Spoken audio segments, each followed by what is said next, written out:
आज वैशाख अमावस्या, सूर्यपुत्र शनिदेवांचा जन्मोत्सव. बरेचदा प्रश्न पडतो की शनिदेव रंगाने काळे का बरे आहेत?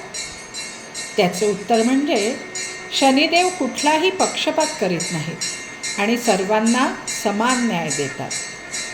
या शनिदेवांचं वाहन आहे कावळा.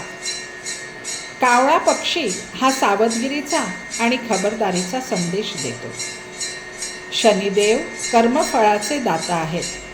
जसे करावे तसे भरावे हा नियम आहे. शनीची साडेसाती माणसाला घाबरवत नाही, तर ती माणसाला घडवते. हनुमान भक्तांना शनिपीडा होत नाही असा रामायणाचा दाखला आहे. शनी जन्मोत्सवाला शनिदेवाला तेल, काळे तीळ आणि लोखंड याचं दान केलं जातं. चला सर्वजण म्हणूया जय शनिदेव.